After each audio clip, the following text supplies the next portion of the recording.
네, 네, 공개됐습니까? 네네. 네네. 네, 저는 이제 김하순이라고 하는 그림 그리는 사람입니다. 제가 70년생이니까 좀, 제가 학교 다닐 때는 여기 계신 분들도 비슷한 분들 계실 것 같은데, 그때는 민주화 운동이 엄청 났을 때여서 제가 민주화 운동을 그 전남대학교에서 보냈기 때문에 어떻겠습니까? 그때 미술운동을 되게 처음으로 접했고, 그리고 그 이후로 굉장히 많은 생각들을 하고 작품 활동을 하고 있는 화가입니다. 어, 그 미술이 가장 아름다울 때라는 키워드로 먼저 이야기를 하고 싶었어요. 제가 이제 그림을 그리면서 가장 아름다운 거는 사실 아름다운 풍경이나 이런 거일 줄 알았어요, 어렸을 때. 그런데 미술이 가장 아름다울 때는 사실은 공감을 기반으로 하는 많은 울림과 많은 이야기들이 만들어지고 생성될 때가 가장 아름다울 때인 것 같아요. 그래서 많은 사람들이 그럴 때 그 그림으로 이야기도 많이 나누고 그리고 많은 것들을 교감하고 새로운 것들도 거기에서 많이 만들어지고 하는 것을 한 번씩 봅니다. 어, 세월호 참사가 나오고 제사상이 슬퍼가지고 그렸던 그림인데 세월호 참사는 예술가들이라고 하면 사실은 공감 능력이라고 하는 게 다른 사람들보다 훨씬 더 예민하게 작동을 하거든요. 그래서 세월호 참사가 난 뒤로 예술가들의 움직임이 굉장히 다양하게 빠르게 그렇게 나타났었는데 그 광주에서는 시민사회의 움직임도 있었고, 그리고 광주에 있는 예술인들의 움직임이 있었어요. 시민들의 움직임은 지금까지도 계속되고 있는데, 안전한 세상이나 많은 이야기들을 계속 소란스럽게 하고 만들어가고 있는 대표가 없는 세월호 상주 모임이라고 하는 모두가 대표 있는 수평적인 시민 모임으로 지금까지 운영이 되고 있는 모임이 있고요. 그리고 이제 예술가들은 여러 가지 활동을 했었는데 예술가들은 어, 마을에서 광주에서 그때 19개의 마을 촛불이 생겼었거든요. 일주일에 한 번씩 하는 마을 촛불 모임이 19개인 거예요. 촛불 문화제를 했었어요.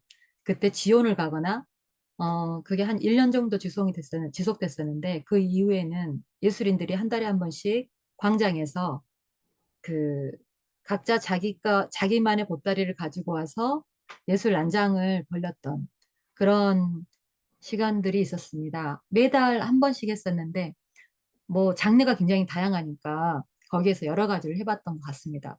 저도 이제 그림 그리는 사람으로 참여를 하면서 어, 시민들하고 함께 이야기를 만들고 그리고 뭔가를 그림으로 표현하는 활동들을 주로 했었는데요. 원래 그림이라고 하는 건 이런 이야기 들어보셨을 것 같아요. 그 잠수함 속의 토끼나 탄광 속의 카나리아처럼 가장 위험한 순간을 미리 예측하는 촉수가 있다. 이게 이제 예술가들을 표현하는 방법인데 이런 감각적인 것들 때문에 사실은 그 환경의 문제, 기후위기의 문제는 너무너무나 심각한 상황이어서 저는 학교 다닐 때, 제가 학교 다닐 때는 그랬습니다. 통일이 되면 모든 문제가 해소가 될 거다. 그런 말 들어보셨나요?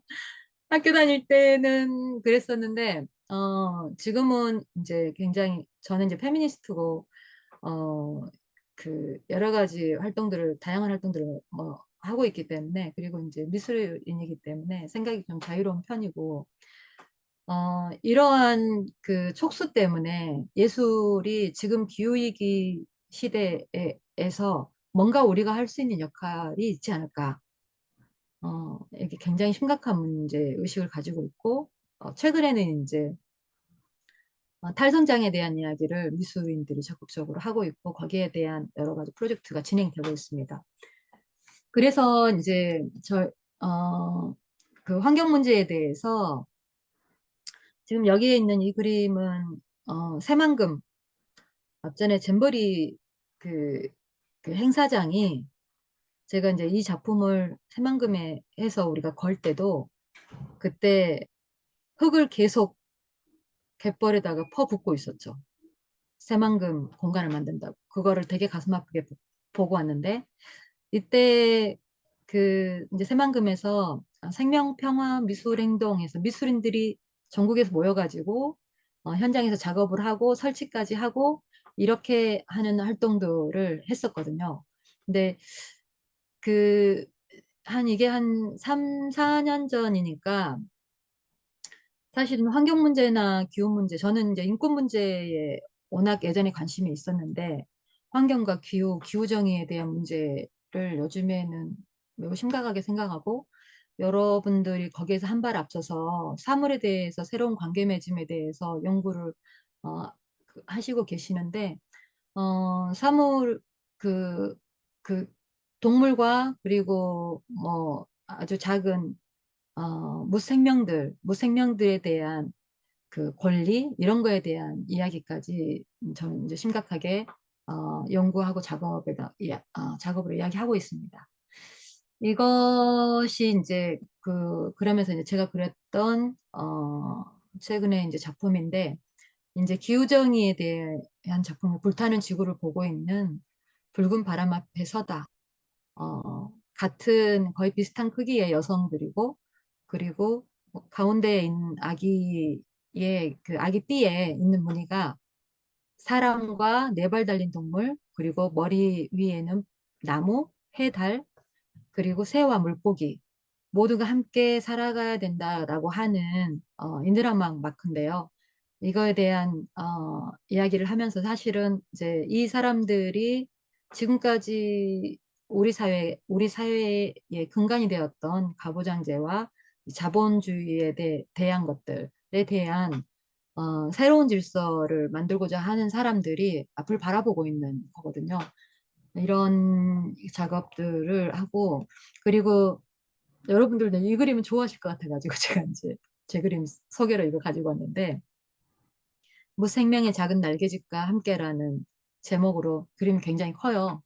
굉장히 큰데 아래쪽에 보면 새 발자국 그리고 나비 그리고 갈대 이런 것들이 있는데 이런 갈대의 바람소리 그리고 나비의 작은 날개짓 이러한 모든 움직임들이 모여서 그 힘까지 다 모두 모아서 생명나무가 어, 이렇게 활력 있게 솟아나고 있는 그림이에요. 그 뒤에 배경으로 보면 자본에 대한 또 그 지구 온난화를 일으키는 많은 문제들 그리고 아직도 어, 생, 그 전쟁이 한 곳에서 벌어지고 있는 것들 이런 것들에 대한 우려 이런 것들에 대한 걱정거리를 이제 뒤쪽에 많이 담았었죠.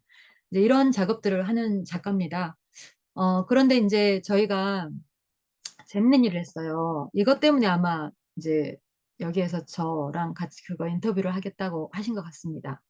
연안환경 미술행동이라는 거를 이제 미술인들이 어, 이쪽 지역에 있는 작가들이 제안을 하고 저 전국에 있는 작가들이 함께 참여를 하면서 연안도시, 바닷가에 있는 연안도시, 처음에 출발은 해양 플라스틱 문제에 대한 심각성을 알리자.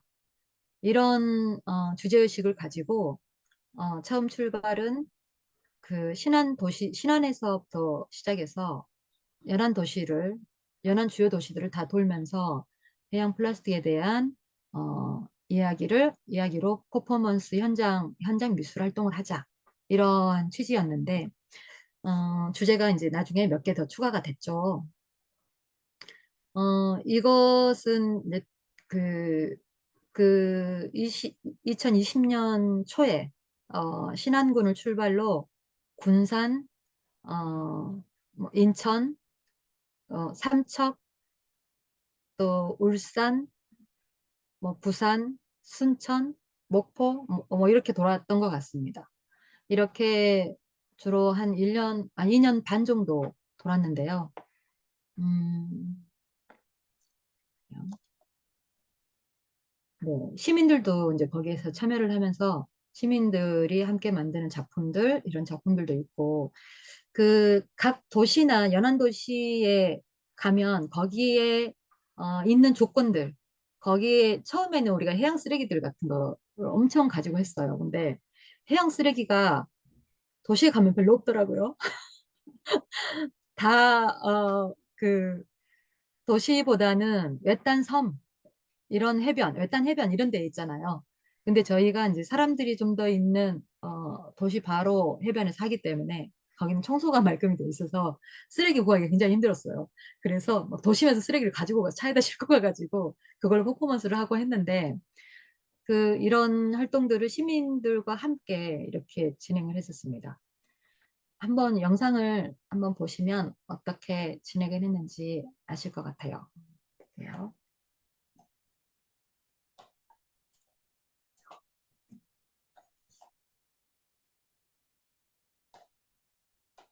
이렇게 열면 공유가 될까요? 네, 되고 있습니다. 아, 되고 있습니까? 네네. 소리가 아직 안 나죠? 네네. 네, 잠깐만요. 소리가 약간 소음이 살짝 섞일 수도 있습니다. 네, 살펴보겠습니다.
너를 한가 혓바닥에 즐거움을 주는 성욕의 대상으로 여기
네.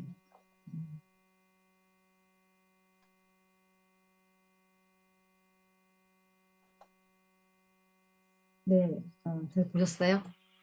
되게 저는 저기 이제 울산 울산 아까 어디였죠? 장생포. 장생포에서 했던 미술행동인데 이렇게 이제 장생포에서 미술행동을 하면 장생포는 고래잡이를 하는 항구로 유명한 곳이잖아요. 그래서 고래 이야기하고 그 지역에 있는 이야기들하고 같이 해서 작품들을 하는데 굉장히 특색 있는 작품들이 많고 작가들마다 굉장히 다 다양하죠. 이렇게 작업을 하는데 이제 이렇게 한 도시가 정해지면 방금 영상에서 봤던 것처럼 토요일 날 모여서 토요일 날 퍼포먼스를 하고 퍼포먼스가 끝나면은 그걸 가지고 전시장으로 그대로 옮겨가지고 저녁 내에 설치를 해요. 그래서 그 다음날 오전에 설치를 완료해서 오픈식을 하고 그리고 해산하는 그 지역에서 현장 퍼포먼스 물을 작품으로 전시까지 하고 오는 그 대단한 여정이었는데 그런 게 각 도시마다 저런 식으로 진행이 됐었습니다. 이거는 이제 영광에서 진행되었던 그 영광 원전 문제 가지고 작업을 했던 것이고요. 그리고 삼척에 있는 탄소 발전소, 석탄 발전소로 작업했던 거고, 이거는 이제 순천 갯벌 있는 순천 갯벌에 가서 순천만에 가서 이런 작업에 갯벌과 같이 해서 작업을 했던 것입니다. 그리고 흑산도 뭐 이런 데까지 갔었으니까 굉장히 많은 곳을 다녔네요. 어, 이렇게 이제 이렇게 작업을 했었고, 이제 이 중에 이제 굉장히 자연스럽게, 어, 이 플라스틱 폐기물들이, 바다로 나가가지고 다시 우리 몸으로 돌아와서 우리와 하나 된다는 것을 자연스럽게 그것이 이제 작품으로 표현이 되고, 그거에 대해서 굉장히 공감을 많이 하게 되죠. 그래서 이제 그 뒤로 그 작업들이, 이런 사물들이 남의 이야기가 아니고 사람들한테 파생이 돼서 그것들이 어떤 영향을 미치고, 그리고 앞으로 우리는 그것들과 어떤 이야기들을 그것들과 함께 하는가에 중점이 돼서 작업을 많이 했던 것 같습니다. 이건 이제 흑산도에서 그림 그렸던 전시인데, 이제 사물을 이용해서 했던 이제 제 작업을 설명을 드리려고 합니다. 부산에서 했던 그 미술행동에서, 부산에서는 주제가, 이때가 이제 2년 전쯤인데, 그 일본 핵오염수 방류 문제로 했습니다.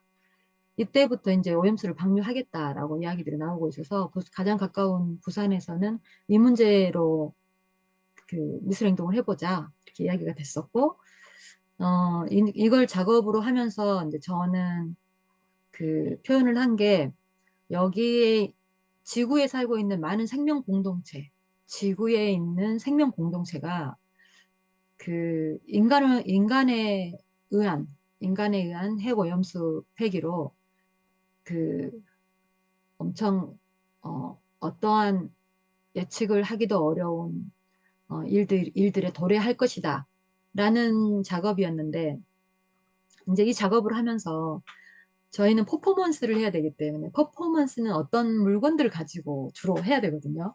그래서 그림은 이제 이 그림을 그리는데 이 그림하고 연결돼서 퍼포먼스를 어떻게 할까 고민을 하다가 그 굉장히 두툼하고 어, 그 어둡고 무거운 실 같은 게 있으면 좋겠다 해서 찾아다녔어요. 그래서 봤더니 그런 실이 옥양목, 옥양목, 양모 그 실이 있었어요. 양모실. 그게 이렇게 두껍더라고요. 양모실 검정색을 가지고 그런 느낌을 만들어서 이제 퍼포먼스를 바다에서 했던, 오른쪽에 보면 저때 겨울이었는데 제가 주로 작업한 맨발로 해가지고 굉장히 추운 데서 저렇게 했었는데, 해고염수에 대한 표현을 그렇게 해봤던 기억이 납니다. 그래서 전시를 실제로 이제 이런 식으로 전시를 하고 이게 이제 그림만 있을 때하고 이 두툼하고 굉장히 무겁고 형태가 일정하지 않고 굉장히 낯선 질감의 실, 이 실이 같이 이렇게 전시가 됨으로써 이제 사람들이 그거를 만져보고 거기에서 이렇게 사진을 찍기도 하고 하거든요. 그러면서 그 단지 그림으로만 설명되기 어려운 그런 감정까지 여기에서 설명이 되고 전달이 될 수 있다고 생각합니다. 그래서 되게 이 작품 되게 사람들이 좋아하는 작품이어가지고 어두운 데다 실제로 전시하면 좀 너무 무섭고 충격적이라고 너무 마음 아팠다고 이야기하는 사람도 있습니다. 그리고 이제 군산에서 했던 작업인데 군산에 이제 갔더니 이때는 무작정 물감만 들고 갔었는데 그때는 이게 초창기거든요. 초창기여서 물감만 들고 일단 가서 거기 가면 뭔가 있겠지. 그래서 거기가 무녀도 앞이었어요. 무녀도라는 섬이 바로 앞에 보이는 바닷가인데 무녀도가 그 무당, 무녀 그런 무녀를 말하는 거고 실제로 그 섬에 무녀가 살았다고 해요. 네, 무녀가 춤을 추는 형상을 닮았다고 해서 무녀도이기도 하고 그래서 그 섬에 대한 이야기가 그 있는데 그 앞에서 이제 그때는 보통 해양 폐기물을 찾으러 다녔어요. 먼저 가서 그 주변의 이야기와 그 주변에 있는 사물들을 찾으러 다니는데 이 스티로폼이 있는 거예요. 오래된 스티로폼이. 여러분도 아시겠지만 바다 플라스틱 오염의 50% 이상이 어구예요. 어부들이 버린 쓰레기가 제일 많거든요. 거기에다가 이 스티로폼은 스티로폼이 굉장히 분화돼가지고 안에서 물고기가 살기도 하지만 굉장히 분화돼가지고 바다에 정말 빨리 녹아요. 어, 완전 조각조각 다 나눠져서 다른 플라스틱도 물론 마찬가지지만 굉장히 심각하거든요. 그 스티로폼이 이미 그 달대로 달아가지고 이상한 형태로 되어 있는 스티로폼들을 찾아냈고 그 스티로폼에 메시지를 담아서 그림 그리는 작업을 했어요. 근데 이건 전시를 일주일 뒤에 하기로 하면서 조금 더 주변을 돌아보면서 스티로폼을 더 구해보자 하고 찾아다녔고 돌처럼 생긴 스티로폼 하나 찾아서 그거를 가지고 집으로 왔습니다. 그래서 이제 제가 그거 가지고 와서 작업을 했던 거를 보여드리겠습니다. 스티로폼인데 이게 실제로 스티로폼 이렇게 생긴 거거든요. 보면은 그 그물을 걸어놨던 이렇게 총알처럼 생긴 모양의 크기가 한 뭐 80cm 정도 되는 총알처럼 생긴 모양의 어구 스티로폼인데요.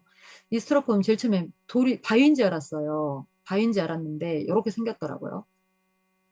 그래서 이제 이 스티로폼을 갖고 이제 작업실로 가서 이리 돌려보고 저리 돌려봤어요. 그랬더니 어, 그, 그 무녀의 형상이 보이는 거예요. 그 무녀의 형상이. 이 이제 그림에 보면 무녀의 눈물이라는 제목으로 제가 다은 거고 군산에 있는 무녀도에서 어, 그 미술행동 했던 거를 연결해서 일주일 동안 작업실에서 작업을 하고 그 다음에 전시를 했거든요. 이 무녀도는 그 무녀의 이야기가 담겨 있다고 했잖아요. 근데 그 군산이 바로 새만금 앞이거든요. 새만금에 그 새만금을 막았더니 완전 배를 다 드러내고 조개들이 거의 그 갯벌이 조개로 가득 찰 정도로 다 떠올라가서 다 죽었거든요. 폐사한 조개들로 거의 하얗게 다 뒤덮였는데 그 이야기가 너무 슬퍼서 지금 모녀의 등 위에 그려져 있는 게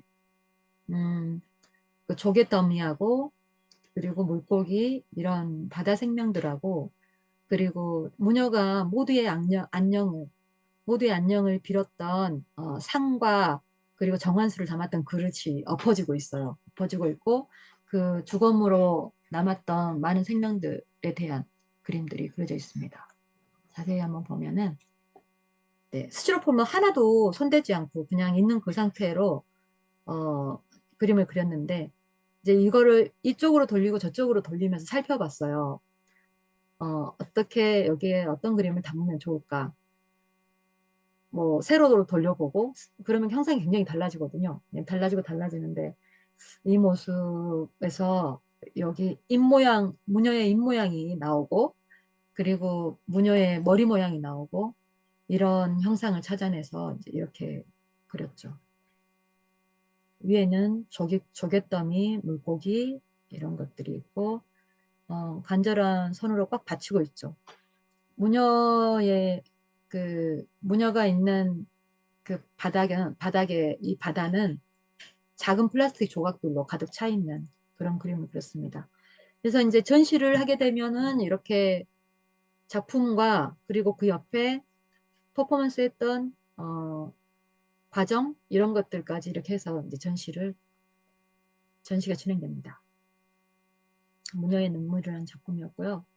그리고 이제 저희가 광주에 굉장히 화두가 된 공간이 있어서 거기를 찾아서 우리가 어떻게 이 공간의 이야기를 어떻게 남길 건가 그리고 이 공간이 사라지지 않게 어, 우리가 어떤 역할을 할 건가라는 고민을 가지고 광주에 있는 전남방직 일신방직이라는 함께 그냥 거의 하나인 그 방직 공장이 있어요.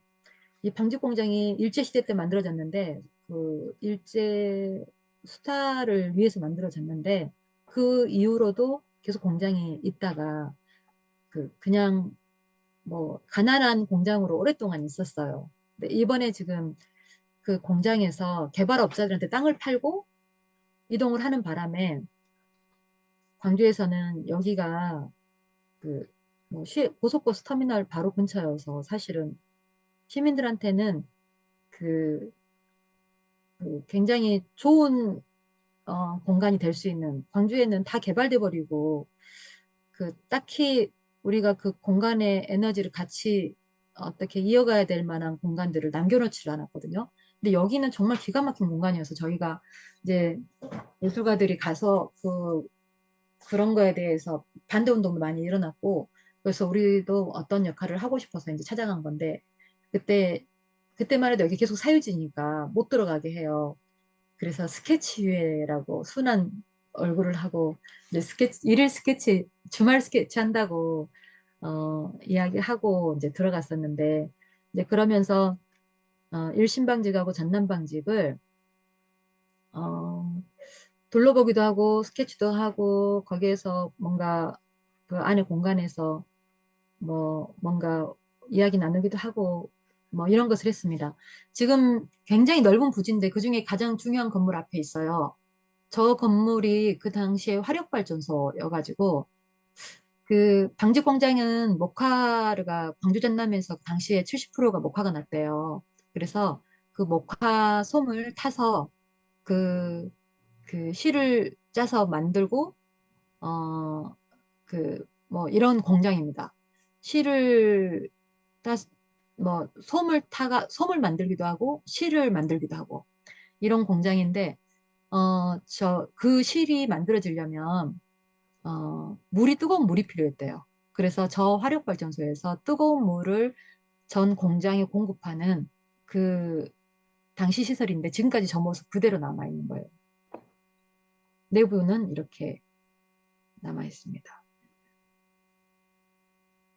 이제 시에서는 이거를 단지 근대 산업유산으로 보려고 하더라고요. 그래서 이거는 문제 제기를 그 시민사회단체에서 엄청 많이 해서 요거 하나는 보존을 하기로 했는데 이 부지가 결국은 쇼핑몰이 지금 돼버리는 상황입니다. 그리고 다 없어지는 상황이고 이 화력발전소는 뭐 그런 뭐 보존 가치가 있다 해가지고 요것만 남겨놓기로 했습니다. 안타까운 상황인데 그런 것들을 저희가 이제 문제 제기를 하고 또 작업으로 여러 가지 이야기도 하고 이제 이런 과정에서 답사를 다녔던 건데요. 여기가 지금 아직은 이 상태 그대로 있습니다. 개발 계획만 지금 나와 있는 상태고 여기 안에서 당시에 갇힌 그 공장에 여성 노동자들이 11세부터 20대까지 이렇게 있었는데 왜 갇혔다고 표현을 하냐면 처음에 30년대에 생겼는데 그때만 해도 일자리가 별로 없으니까 좋은 일자리로 여기 가면 이제 월급을 받으니까 그렇게 받아줬대요. 근데 워낙 노동이 강도가 세니까 다 그만두는 거예요. 근데 전쟁 막바지가 되면서 이제 일제가 굉장히 포악하게 수탈을 많이 했잖아요. 그래서 그때 이제 취업을 위해서 오는 사람들이 적으니까 무작위로 사람들을 잡아다가 잡아다가 여기에서 노역을 시켜요. 딸 잃어버려가지고 찾으러 헤매다가 여기로 끌려갔다는 이야기를 듣고 와서 딸 얼굴만 보게 해달라고 사정을 해도 안 보여주고 그랬다는 거예요. 그래서 그 일본군들이 기숙사하고 공장 왔다 갔다 다니는데 철통같이 지키고 밖으로 한 발도 못 빠져나가게 하니까 그 어린 여성들이 굉장히 힘든 노동에 엄마 보고 싶고 탈출을 하고 싶으려면 바로 옆에 이제 탈출할 수 있는 공간이 유일하게 하수구밖에 없었대요. 하수구가 바로 광주천하고 연결돼 있거든요. 바로 옆에 광주천인데 광주천으로 이제 하수구를 통해서 그 탈출을 시도했던 이제 한 사람이 여기 아까 뜨거운 물로 그 온도를 여기 30도를 맞추고 습도를 맞춰요. 그래서 이제 뜨거운 물이 한 번씩 하수구를 지나가는데 탈출하고 있을 때 그 뜨거운 물에 휩쓸려가지고 사망했다고 하는 기록도 있고 굉장히 아픈 이야기들이 굉장히 많이 있는 곳입니다. 이 공장을 이제 우리는 둘러보면서 어떤 물건들이 남아있나 이런 것들을 봤어요. 바닥에 네모난 벽돌들, 그리고 뜯어놓은 창틀, 그리고 그 버리고 간 솜들 이런 거 있더라고요. 여기가 이제 오른쪽에 이제 기계들인데 지금 이 기계가 철거가 됐는데 그때까지만 해도 있었거든요. 의자 하나도 없이 계속 왔다 갔다 그 기계가 사람들보다 훨씬 빠른데 거기를 뛰어다니면서 일을 했다고 해요. 여기가 이제 솜을 실로 만드는 과정에서 사용하는 기계인데요. 이렇게 이제 그 오래된 이 굉장히 안에 공간에 그 안에 내부에 뭐 환경이 얼만큼 안 좋았는지 뭐 이런 거 보면 알 수가 있어요.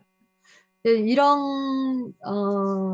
이런 공간에서 이제 저는 거기에서 가져온 창틀이나 이런 것들로 이제 작업을 해야 되겠다 하고 이제 가지고 오고 창틀도 이제 거기 양해를 구해가지고 얻어오고 그렇게 했었는데 그렇게 해서 이렇게 작업했습니다. 이제 여기 이제 일신방직에 있는 창틀인데요. 그 창틀에 거기에서 어, 그 실제로 일제시대 때는 어마어마한 강도 높은 노동을 했고 그래서 죽음까지 그 감행하면서 탈출을 시도하다 걸리면은 알몸으로 조회 시간에 한 바퀴 돌리고 그랬다는 거예요. 근데 그런 시간 그랬던 여성들부터 시작해서 나중에는 70년대 때는 여러분 아시다시피 집안에 제일 큰 돈벌이가 딸들을 공장으로 보내는 거였거든요. 공순이라고 불렸어요. 여기는 공순이라고 불리면서 광주에서 그 주변에 있는 고등학교 학생들, 뭐 이런 학생들의 뭐 놀림의 대상이 되기도 하고, 하지만 기숙사에서 그때 당시에 여성들의 인터뷰를 들어보면 그때 기숙사에 들어가서 같이 지냈을 때가 제일 행복했다. 기숙사에서 놀았던 동기들, 이 사람들과의 그 애정 이야기, 그리고 해방 막 되고 나서 그 공동 자치 이제 미군정으로 들어가서 자치권을 뺏기기 전까지 노동자들이 자치권을 행사를 해요. 그때 생산력이 제일 좋았다고 해요.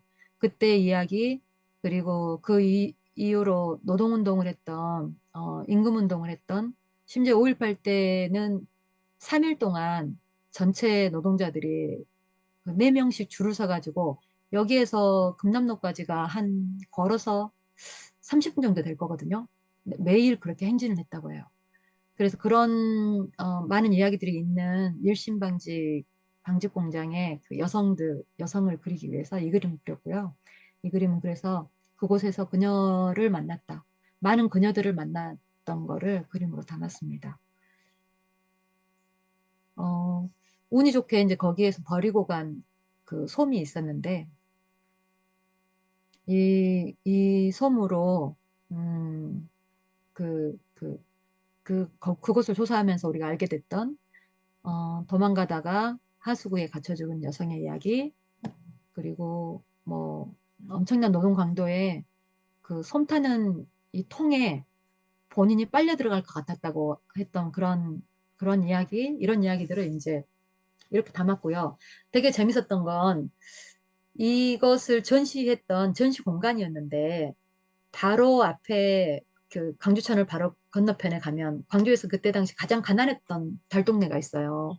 발산마을이라는 곳인데 지금도 그때부터 지금까지 사신 분들이 있고 지금도 이제 거기는 가난한 공간이에요. 그래서 청년들이 많이 들어가 있기도 하고 그런데 그 되게 정겨운 동네거든요. 그 동네에 옛날 남아있는 집을 박물관으로 그대로 이용해가지고 있는 곳이 있었는데, 거기에서 이 작품들을 전시를 했어요. 뭐, 문화박물관. 그때 당시 집을 이제 그대로 둔 거죠. 이렇게. 그집 안에, 밖에 방명록이 있고, 집 안에 이렇게 전시를 했습니다.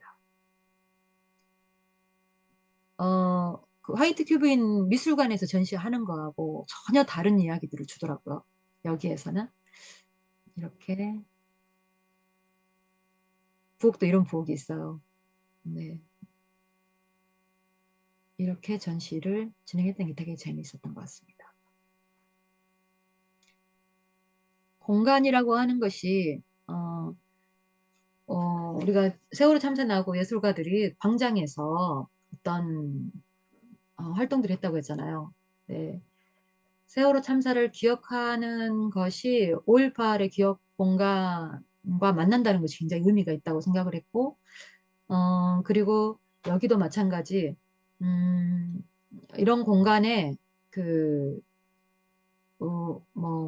일심 방직 공장에 있는, 그 사물들을 이용한 작업들이 그 당시에 주로, 당시 집을 그대로 만들어 놓은 이곳에, 같이 전시되고 있다는 것이 되게 또 색다른 의미가 있었던 것 같습니다. 미술은, 저는 중요하게 생각하는 게 현장성을 굉장히 중요하게 생각하거든요. 현장성이라고 하는 건, 아까 처음에 저를 민중미술화가라고 소개를 하신 것 같은데, 민중미술이 80년대에 그 출발을 했던 것은 80년대에 뭐, 군사정부였잖아요. 군사정부이고 굉장히 힘겹게 살아가고 있는데 사람들은 미술은 늘 그냥, 예쁘고 늘 그냥 이 세상하고는 그 떨어져 있는 것 같은 느낌으로 존재를 하고 있는 거예요. 그래서 그런 거에 대한 반성으로 출발한 게 민중미술이거든요. 미술이 사람들하고 삶과 어, 함께 있어야 된다라는 기본 취지를 가지고 있어요. 그래서 이제 사람들의 사람에게 삶과 하나 연결이 되어 있어야 된다. 그리고 저는 이제 거기에서도 또 더 중요하게 생각하는 거는 현장성이에요.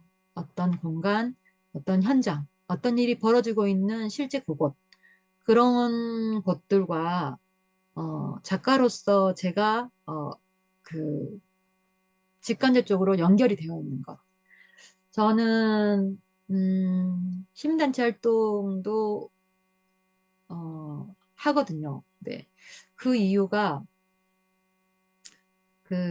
제가 이제 그림을 그리는데 사실 물리적인 시간이 많이 걸려요. 그래서 그림만 그리기도 바쁘고, 그리고 사실은 그림으로만으로도 할 수 있는 이야기들은 많아서 그것만으로 내 역할로 충분히 만족할 수도 있어요. 그런데 음, 그리는 작가가 어, 어떠한 현장에 또 실은 어떤 일이 벌어지고 있는 곳에 그런 곳에 직접 가거나 직접 함께 하거나 하지 않고서는 작업이 그렇게 활력 있고 생동감 있는 작업이, 살아있는 작업이 나오긴 어렵다라고 저는 생각해요.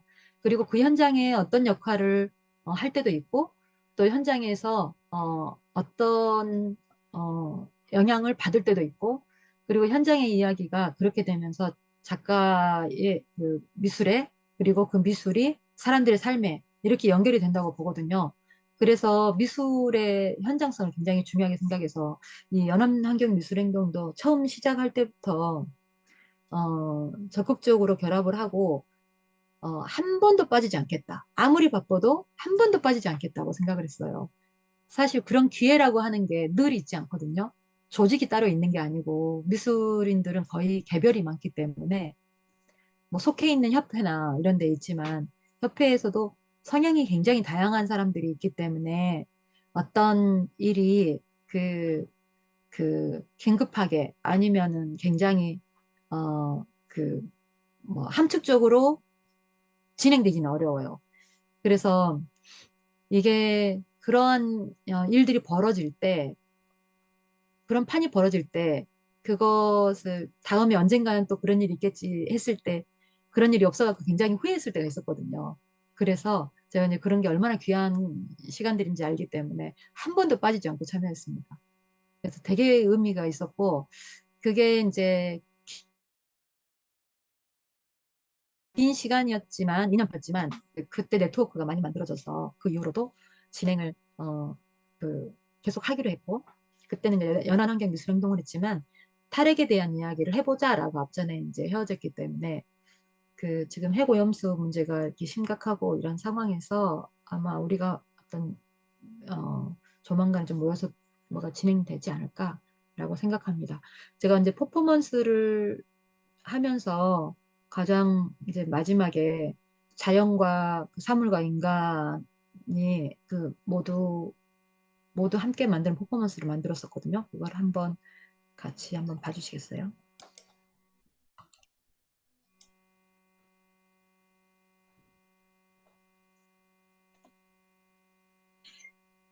울산에 있는 동료 작가들이 만든 영상인데요. 이거 영상 작품 같이 한번 보실까요? 플라스틱 그 일회용품을 엄청 많이 쓰는 코로나 시기 때 배달 뭐야 용기 이런 것들에 대한 것들 때문에 만든 영상인데요. 한번 보시죠.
네,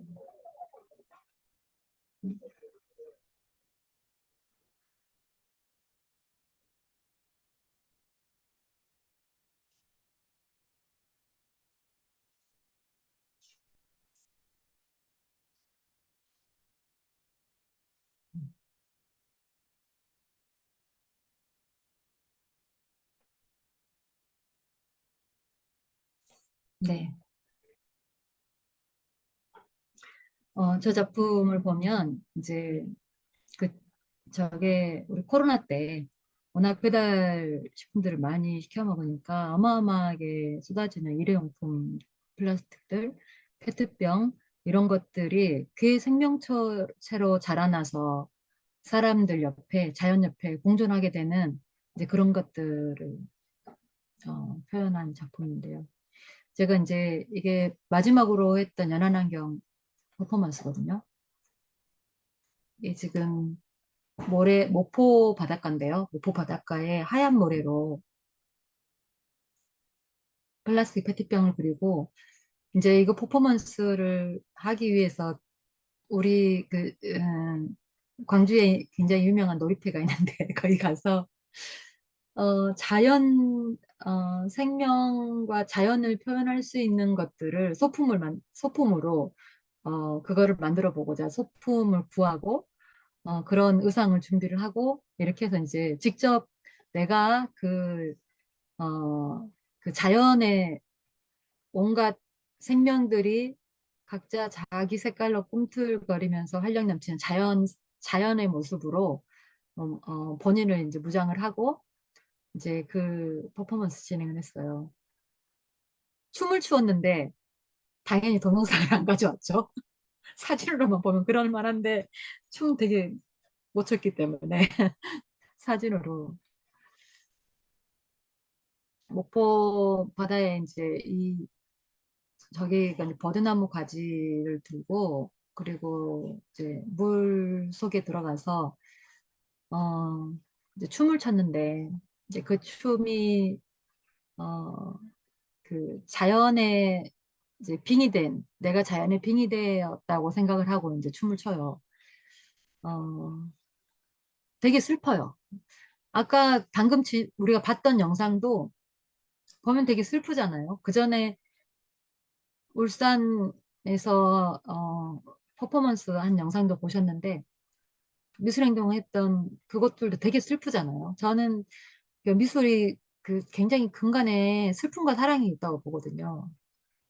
그래서 이거 작업할 때도 되게 슬펐는데 음, 이제 이런 자연이 이런 플라스틱하고 만나고 해양 쓰레기 더미하고 만나서 이렇게 그 안에서 주검으로 발견되는 그런 퍼포먼스인데 이제 여기를 자세히 보면은 뭐 이런 그 현미식초 막 이런 거 보이죠? 폐 그물 이런 것들에 엉켜서 주검으로 그 페트병 안에서 이제 발견이 되는 이런 것들 퍼포먼스를 했고 어 그 그림을 우리가 이제 그 작업을 하면서 보면 그 공감 능력이 굉장히 예민하게 예술가들은 발달되어 있다고 했잖아요. 그래서 실은 어떤 사물에서도 생명을 느껴요. 사물에서 어떤 새로운 영감을 늘 받고, 그리고 그 사물에서도 그 어떤 스토리를 새롭게 만들어내고 이런 것에 굉장히 익숙하다 보니 그런 페트병들의 그 무더기로 같이 작업을 하거나 그리고 폐그물이나 그리고 내가 그 자연의 모습을 하고 이렇게 퍼포먼스를 하고 이랬을 때 이런 죽음과 그리고 그 종말과 사물의 종말과 그리고 자연의 종말과 그리고 죽음 생명들의 죽음과 이런 것들이 자연스럽게 그 연결이 되면서 굉장히 애도하는 마음이 되는 것 같아요. 그래서 이제 이거를 작업으로는 이렇게 이제 표현을 했는데 어, 해와 달과 그리고 네 발 달린 동물 그리고 새 그리고 뭐 아래는 물고기 그리고 식물들 이런 모든 것들은 그 함께 공존해야 된다고 하는 메시지이고 그 모든 것들이 자연인 것이고 그런 자연이 이제 죽음으로 발견된 거에 대한 그림을 이제 그린 거거든요. 이렇게 그림을 그렸었는데 이제 PT는 여기서 이제 끝나는데 저는 이제 그렇게 생각합니다. 그러니까 모든 이제 예술가들은 이런 사물과의 대화도 주로 많이 하고 그리고 그 사물과의 또 새로운 이야기를 만들어내는 거에도 또 능숙하고 그리고 그거에 대해서 관심도 굉장히 많고 그리고 이 한 2년 반 정도 했던 생명 연안환경 미술행동을 하는 과정에서 굉장히 많이 어, 그 사람들의 삶 그리고 자연, 그리고 거기 많은 얽혀서 사는 그 플라스틱을 얼마나 많이 보면서 우리가 그 이야기를 많이 했겠어요. 그런데 그런 사물들과의 관계에서 굉장히 많이 좀 애도하는 시간이었다.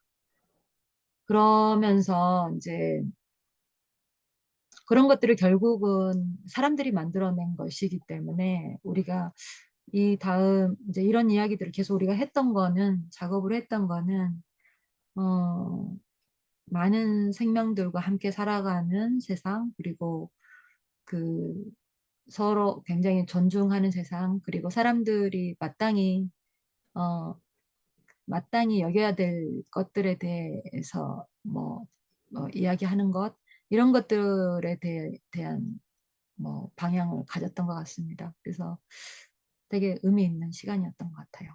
네. 오늘 제 발표는 여기에서 마치도록 하겠습니다. 감사합니다. 질문 있으면. 네, 너무 수고하셨습니다. 네, 저, 저는 너무 감동적이어서 시간 가는 줄 모르고 작가님의 작품을 봤는데요. 여러분들은 어떻게 보셨는지 너무 궁금하네요. 뭐, 제가 뭐, 굳이 호명을 안 해도 네, 알아서 좀 발표해 주시기 바랄게요. 누구부터 하실까요? 예, 또 듣고 싶습니다. 그런 거 연구하신다고 하니까 네네. 생각을 좀 듣고 싶기도 하고. 강의 너무 잘 들었습니다. 사실 저는 좀 늦게 들어와서 중간부터 듣긴 했는데요. 공유해주신 자료 앞부분, 듣지 못한 앞부분 보면서 작가님이 그동안 해왔던 작업들 보면서 감탄도 하고 또 궁금하기도 했는데요. 질문은, 제 소개를 해야 될까요? 저는 이번에 사물의 운명이라는 이 프로젝트에 시민연구원으로 참여한 동그랑이라고 하고요. 주로 이제 농사 짓고 글 쓰는 작업하고 있습니다. 어, 안녕하세요. 네, 맞습니다. 생산과 창작에 대한 고민이 문득 들었어요. 예술가로서 어떤 작품들을 계속 창작하고 물리적인 어떤 결과물들을 만들어내잖아요.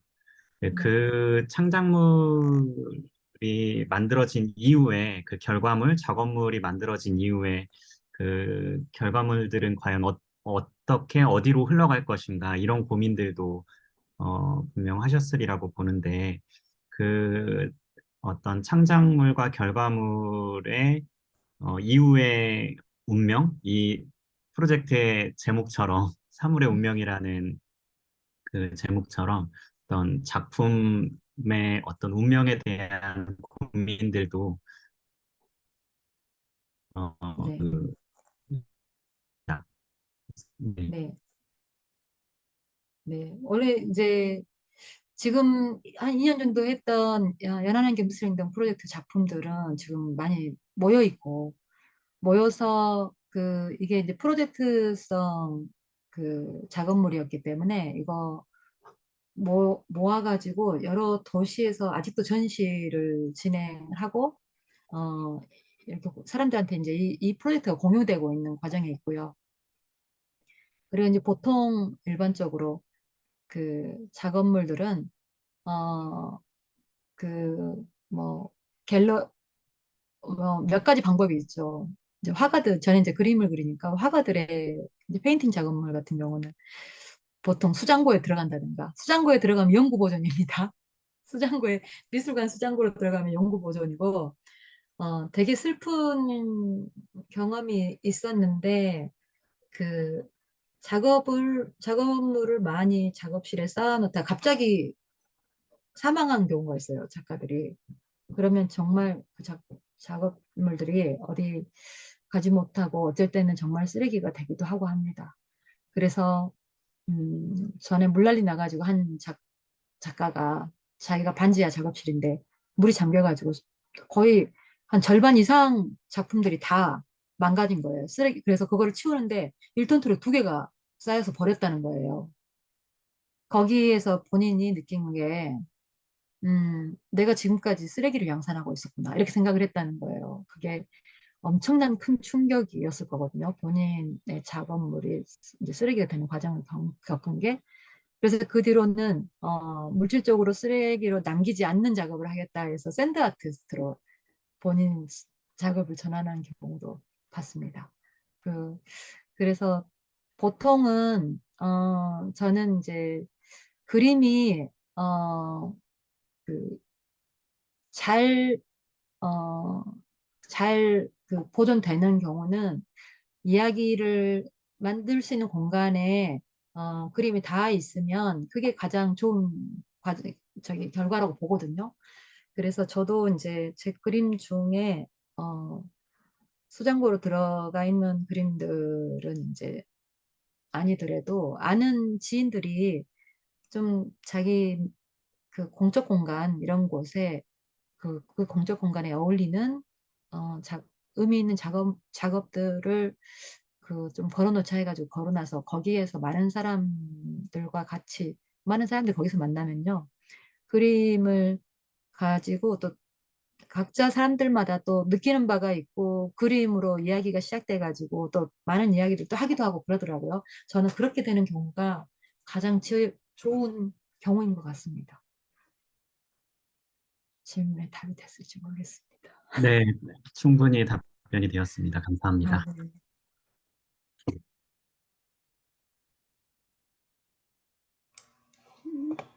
예, 화면 켜주신 분 중에 이정은 님이 보이셔서 이정은 님 네, 질문 부탁드려도 될까요? 질문은 생각나는 게 없고요. 너무 조금 슬픈 얘기를 들은 것 같아서 앞에 공짜로 얘기도 그렇고 또 활동하시는 거 보면 되게 대단하시다는 생각이 들거든요. 그리고 이제 그림을 이렇게 환경 쪽으로 연결을 해서 그리시는 것까지는 좀 여러 분들이 할 수 있는 것 같은데 이렇게 직접 이렇게 또 이런 식으로 보여주시고 그런 용기 같은 게 어떻게 나는지 그거는 궁금한 것 같아요. 이런 것들을 계속 이렇게 하실 수 있고 이런 것들에 대해서 계속 끊임없이 그러니까 대충 마음은 알 것 같긴 한데 그래도 이렇게까지 하실 수 있는 용기가 어디서 나시는지 그거는 궁금해요. 네. 간절함인 것 같아요. 간절함. 그러니까 뭐냐면 아무도 못할 때, 가장 그 앞장서서 해야 되는 분야가 예술 분야거든요. 그래서 그 예술의 표현의 자유라고 들어보셨겠지만 또 예술인들이 아까 탄광 속의 카나리아처럼 실은 가장 먼저 앞서서 상상하고 앞서서 예단하고 앞서서 상상해서 보여주고 이런 것들을 해야 되는 것이거든요. 그래서 근데 그런 것들이 이제 어, 그 걱정이 되는데 그런 이제 예술적인 그 예술의 저기 특성이 있기 때문에 그런 것들을 해야 되는데 단지 그게 그림 작업실에서 그림만 그려가지고는 해결이 안 되는 거예요. 그래서 너무 간절한데 이게 플라스틱 문제, 해양 바다의 뭐 환경 문제를 우리가 뭔가 예술가들이 뭔가 이거를 역할을 해보자 하는 간절함이 있었어요, 실은. 핵 문제도 마찬가지고. 그래서 그런 간절함 때문에 이렇게 하는 것 같아요. 이런 이제 그 이런 뭐 현장 미술 운동을 사실은 많이 하죠. 그 촛불 때도 뭘 만들어서 나가거나 지금 토요일 날 하는 촛불 집회도 광화문 촛불 집회도 거기 촛불 갤러리 천막 갤러리가 있잖아요. 거기에서 이제 미술인들이 뭔가를 막 하는 거죠. 간절함 때문이라고 생각합니다. 그때 얼마 전에 이제 어떤 기자분 인터뷰가 있었는데 물어보더라고요. 그러면은 진짜 그런 세상을 원해서 그런 거냐? 이렇게 물어보는 거예요. 너무 간절하게 원한다. 너무 그렇게 됐으면 좋겠다. 저는 이 2년 반을 한 뒤에 결과가 눈에 보이는 결과가 나오지 않고 어떤 어, 그런 것들을 만들어내지 못했다는데 굉장히 슬퍼요, 사실은. 그래서 그렇지만 그럼에도 그 예술의 시각적인 어, 에너지가 있기 때문에 그런 것들을 게으르지 않게 우리가 할 수 있는 일들을 좀 해야 되지 않을까 하는 그렇다고 생각합니다. 좋습니다. 그래서 네, 궁금했어요. 네. 네, 대단하신 것 같아서.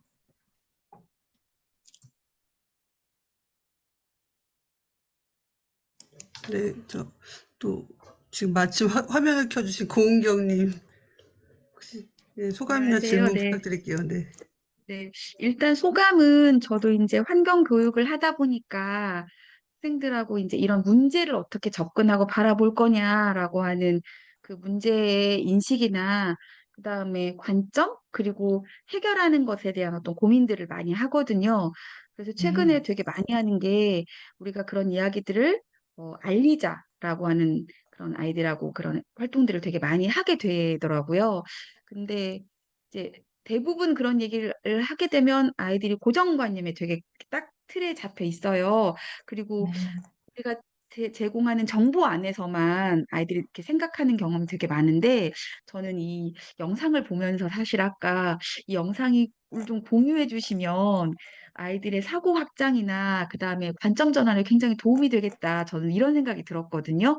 그러니까 우리가 네. 하면서 나와 있던 우리가 했던 것들도 있지만 정말 다양한 시각을 가진 분들이 하고 있는 활동들을 같이 공유함으로써 아이들의 어떤 그런 어, 틀에 박혀져 있는 늘 이제 우리가 막 아이들한테 한번 대안을 생각해봐라고 하면 대표적으로 나오는 게 일용품 쓰지 않아요, 뭐 전기를 아껴요, 뭐 걸어 다녀요 이런 얘기를 하는데 그렇게 말고 너희들 정말 마음으로 표현해봐라고 하면 정말 기발한 아이디어로도 표현할 수도 있지만 또 이런 예술적인 관점에서 바라보는 이런 문제들에 대해서도 좀 같이 보여주면 같이 이렇게 공감할 수 있으면 얼마나 좋을까라는 생각이 들어서 이 알차고 멋진 영상을 제가 좀 저희가 공유를 좀 받으면 어떨까라는 마음이 들어서 네, 그런 아, 생각이 들었고요. 또 개인적으로 하나는 연락 주시면 얼마든지 공유드리겠습니다. 아, 네, 감사합니다. 그리고 이제 또 하나는 저희도 늘 하면서 저도 오랫동안 환경교육 하면서 이렇게 동안 길게 이렇게 목소리를 많이 내매도 불구하고 왜 사회는 변하지 않고 네, 더 악화되고 있을까라고 하는 그런 불편함과 슬픔이 더 심해지는 것 같아요. 근데 그쵸. 어, 그래도 또 한편으로는 그래도 우리 같은 사람들이 한 사람이 두 사람이 네. 되고 두 사람이 열 사람이 되고 뭐 눈에 보이게 뭐 만 명, 뭐 2만 명, 뭐 5천만 명이 되진 않더라도 그래도 그런 어떤 시너지를 낼 수 있는 우리가 단단해져야겠구나. 저는 그럼요. 그런 우리가 생각이 단단해야죠. 네.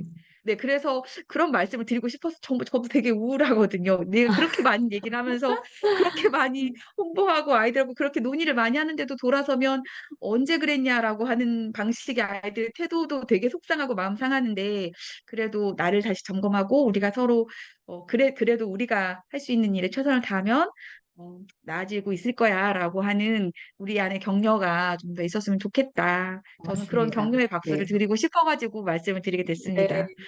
우리는 감사합니다. 그렇게 굳건히 그냥 나아가게요. 네네, 맞습니다. 네. 아이고, 고맙습니다. 저도 네, 선생님들 공부하고 하시는 거, 그, 생태적 지혜 연구소를 통해서 많이 그 공유받고 도움받고 그러면서 또 열심히 같이 작업을 저도 할 수 있는 일 같이 하면서 같이 해 나가도록 할게요. 응원합니다. 감사합니다. 혹시 네, 다른 질문 또 있을까요?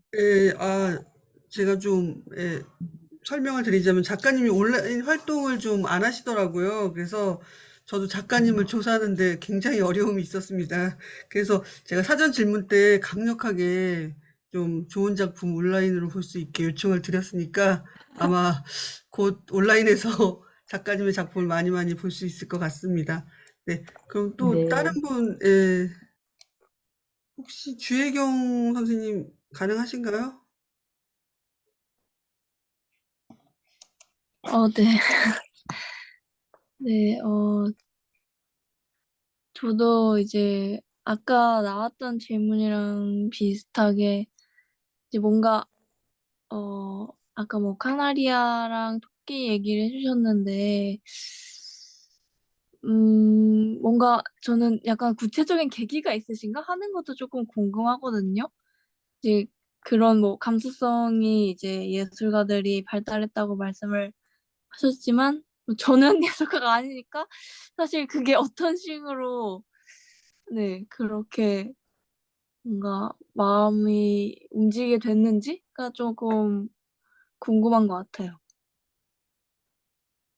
음, 그, 뭐, 많은 예술가들이 그렇게 공감 능력이 다들 있겠지만, 특별히 이제, 뭐, 저 같은 경우는 특별히, 어, 아픈 사람들, 아픈 이들, 그리고 약자들에 대한 공감 능력이 좀 있어요. 그래서 그런 것들에 대해서 주로 이제 주변을 살피기 때문에 또 환경 문제 같은 경우는 그 아주 오래전부터 제가 직접적으로 뭐 그냥 회원 정도만 활동을 하고 막 이렇게 하지만 오랫동안 우리가 하고 있는 걸 알고 있잖아요. 그래서 그런 거에 대한 관심들은 있었는데 지금은 이제 워낙 지금 있는 기후 문제가 어 워낙 위험에 처해 있는 지금 우리 사회가 위험에 처해 있는 정도로 중한 문제이기 때문에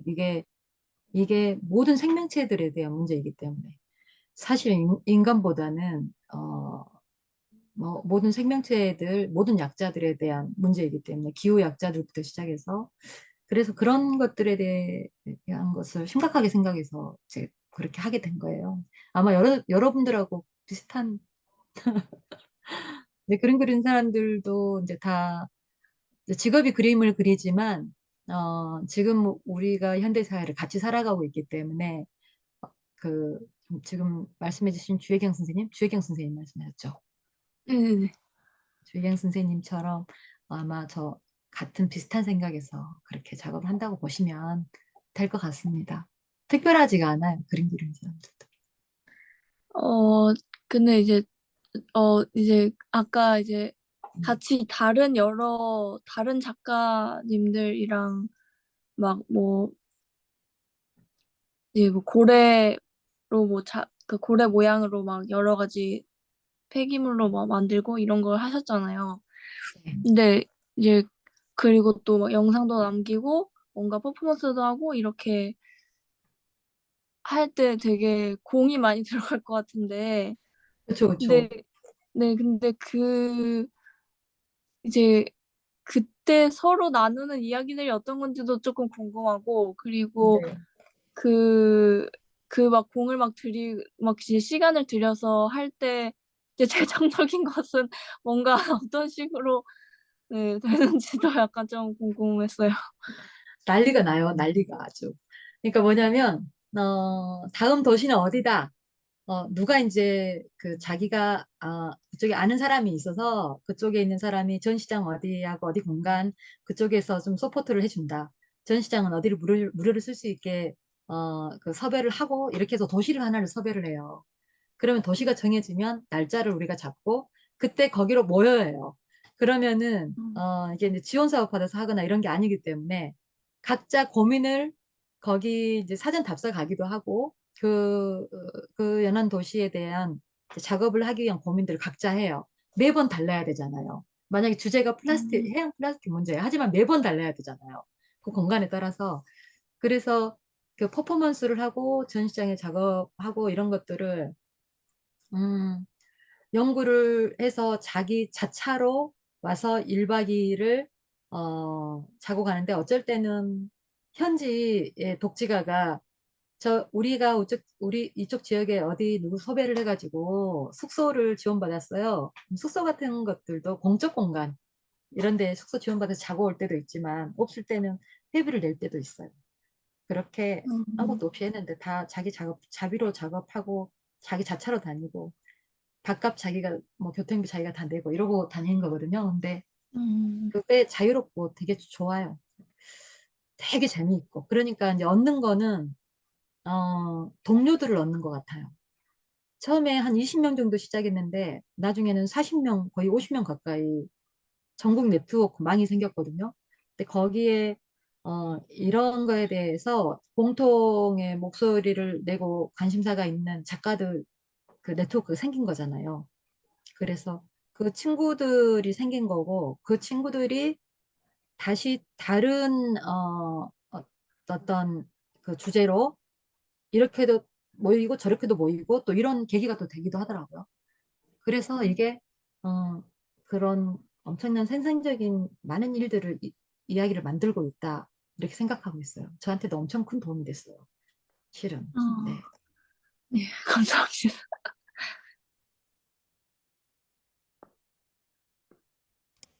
네, 마지막으로 부담스러우시겠죠? 박숙현님 이야기 좀 해주시겠어요?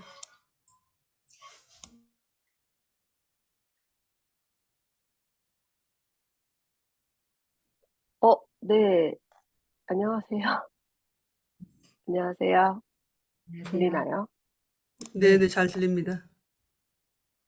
이야기를 만들어 가실 때 아까 어떤 개인적으로 도움이 그럼 되시는지, 그러니까 물론 기존에 하셨던 네. 이야기를 통해서 유추해 볼 수는 있지만 음. 더 직접적으로 이렇게 궁금하세요? 구체적으로, 예, 네, 네. 어떻게 이제 삶에 어, 네, 영향을 주고 도움이 되셨는지 이런 활동들이 되게 궁금합니다. 일단은 그림은 혼자 작업실에서 하는 그 활동이거든요. 그래서 굉장히 외로운 작업일 수 있어요. 그런데 그림 친구들이 많이 생긴 거. 그 굉장히 든든한 서로 그 뒤로 끈끈하게 좀 관계들이 만들어지고 또 동갑 친구들도 거기에 또 많이 생겨가지고 어, 이 동갑 친구들이 그 뒤로 모여서 어, 또 어떤 모사를 또 꾸미는 거예요. 뭔가 이게 이제 우리 선배 때에서 할 수 있는 게 있고 우리 때에서는 이런 걸 또 해보자 뭐 이런 이야기들도 하고 그러는데 그래서 그런 것들이 사람이 서로 연결이 됐던 거 그 경험이 굉장히 큰 도움이고요.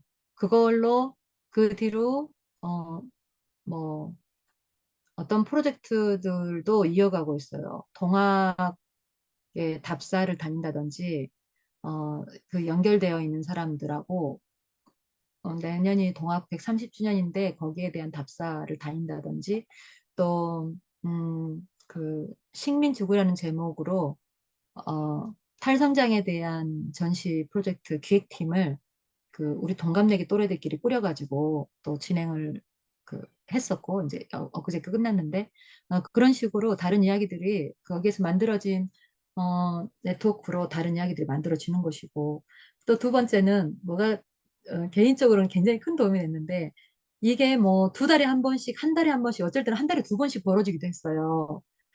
그런데 그림을 굉장히 빠른 속도로 그려야 되고 특히나 야외에서 하는 그 퍼포먼스는 사실은 그 퍼포먼스의 생동감 있는 현장성이 들어가게 작업을 하는 게 굉장히 중요하거든요.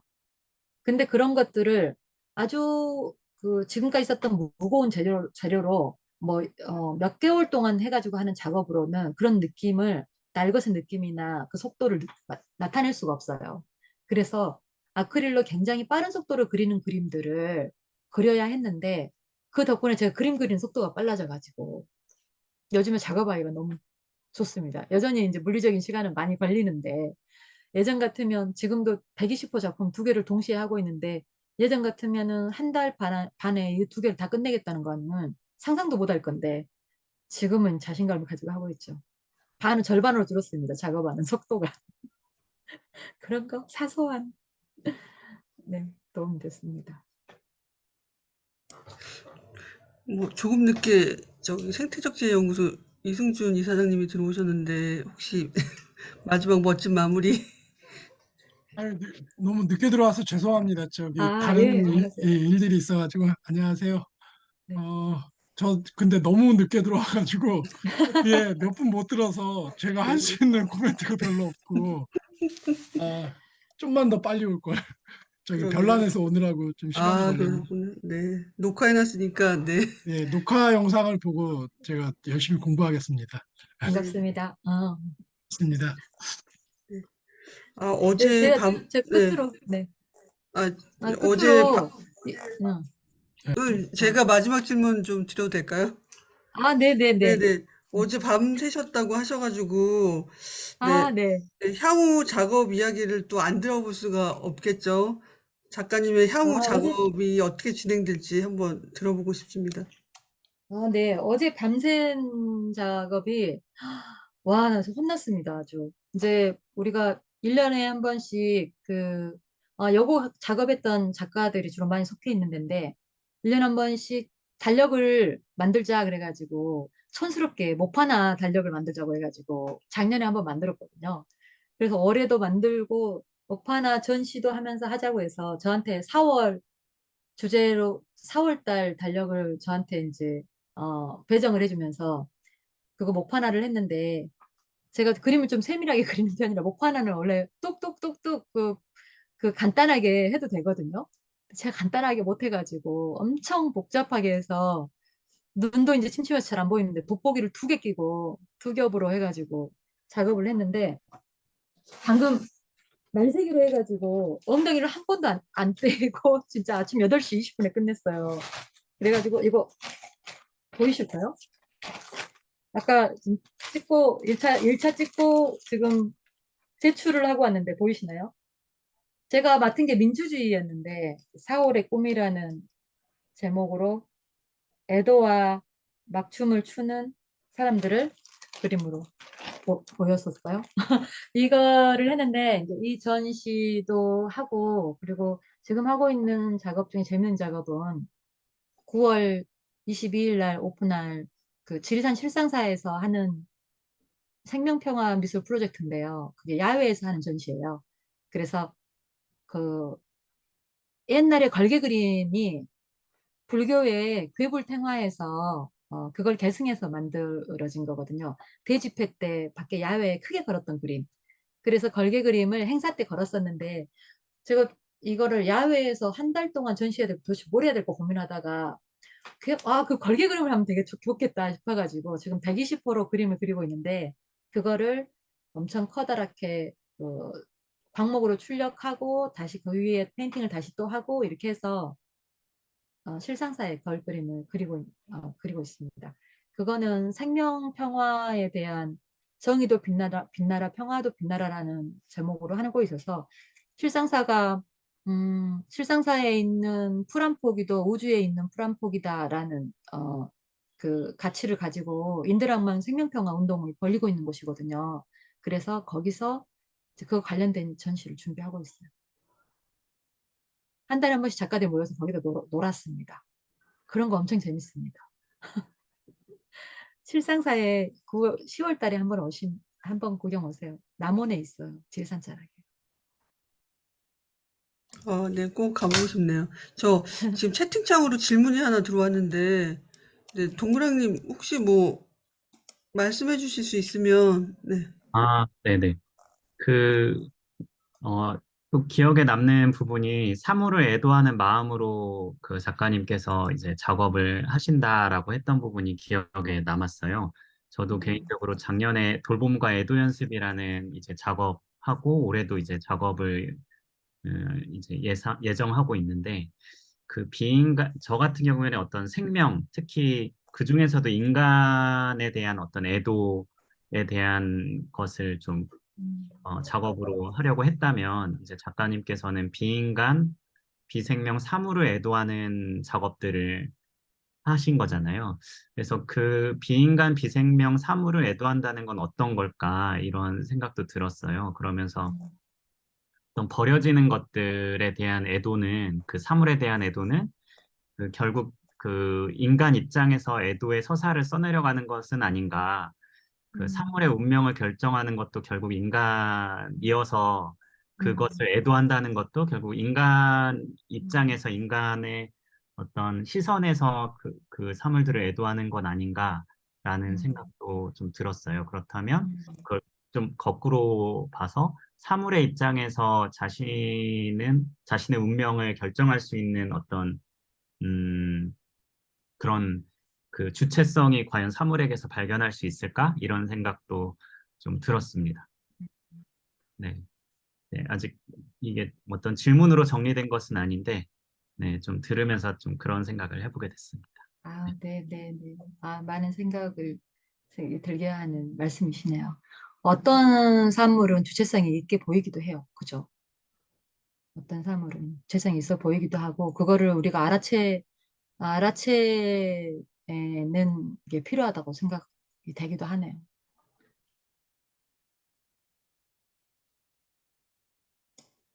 네, 감사합니다. 네.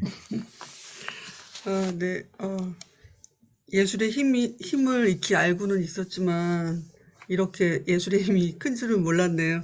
이렇게 알려주셔서 너무 감사드리고요. 또 이렇게 감사합니다. 네, 멋진 예술가를 알게 돼서 기쁩니다. 네, 아니요, 예술가들은 그냥 그림쟁이들 별거 없어요. 저는 이제 이게, 여러분들이 연구하시는 이번에 사물에 대한 연구 결과가 되게 궁금하고, 그 연구가 굉장히 좀 의미 있게 뜻깊게 잘 되시길 바라겠습니다. 네, 네, 마무리되면 공유해 드리겠습니다. 네, 네, 긴 함께하게 시간, 돼서 영광이었습니다. 네, 긴 시간 모두 네, 수고하셨고요. 네, 이만 마치겠습니다. 감사합니다. 고맙습니다. 감사합니다.